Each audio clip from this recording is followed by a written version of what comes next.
You understand, we have introduced a new tradition. We are meeting every day. Closer relationships between the board and the organization. Today, as I mentioned to you yesterday, Jan was in London meeting the board of Human Rights Watch. But today he is here. So I'm very, very happy for this opportunity to introduce you to the new General Secretary of NRC, Jan Egeland.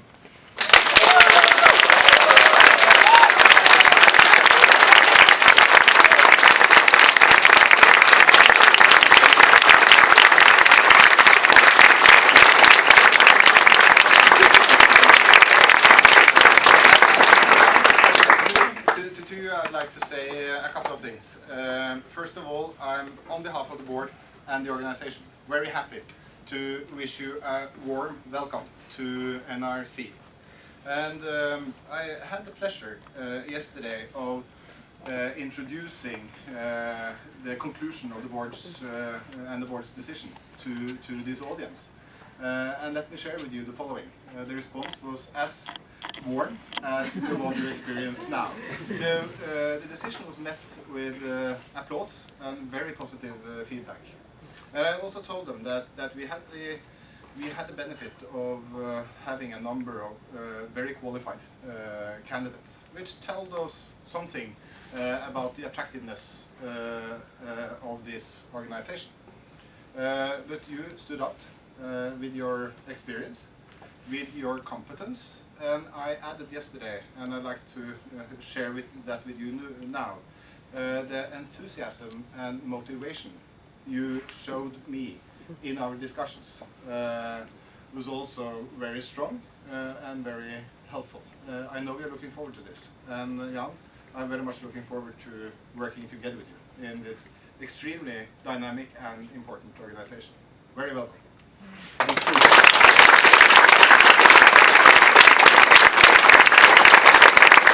you. Thank you very much indeed, Ida, for this trust and confidence. Friends, colleagues, I've looked forward to meeting you here today.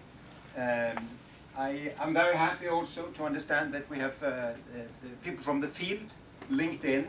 I'm happy to be in the headquarters. I look forward to meeting our colleagues in the field, doing the work for the people that we are there to serve, which are the refugees, the displaced, those in dire needs when they need help the most.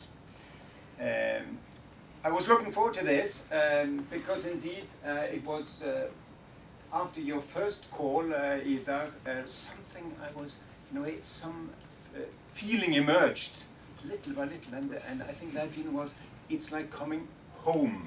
It's like coming home because I have worked with, partnered with, been initiating things into the Norwegian Refugee Council, for the last 25 years, at least. I was, I think, 22 when I became the president of Amnesty International in Norway, and I worked at that time with Flyktningerådet, who was then in charge of refugees in Norway. And we partnered up.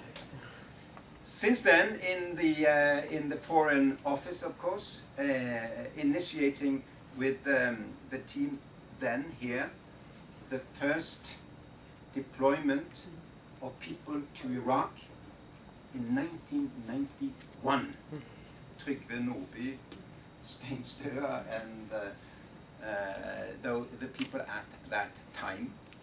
This led to NOR staff, NOR CUPS, all of the big programs that Benedicta and colleagues are now undertaking. Throughout my time in the Foreign Office, you saw that Norwegian Refugee Council was the organization that could easily do things effectively and innovatively when there was a need for it. And that's why, of course, we went back to the Norwegian Refugee Council and said, maybe you can do this as well, because you delivered so well in the previous effort. So when I then joined the United Nations in Kofi Annan in New York, in different capacities, but most importantly as the emergency relief coordinator, of course I brought with me a lot of knowledge about Norwegian refugee councils, and then of course pro-cap protection capacity and gender capacity, and later on when I was an envoy on peace mediation efforts, the mediation support unit. Throughout Norwegian Refugee Council, NRC, has developed an ability to do things that has been deeply appreciated by partners. And when I announced, it was announced with Human Rights Watch colleagues yesterday from all over the world, gathering in London, they were actually, I don't know if they were, acting out, but they seemed disappointed that I was leaving. But there was one thing that, yeah, it's our last, but it's NRC's gain that you're moving, but we understand it because it's the NRC. Because it's the NRC.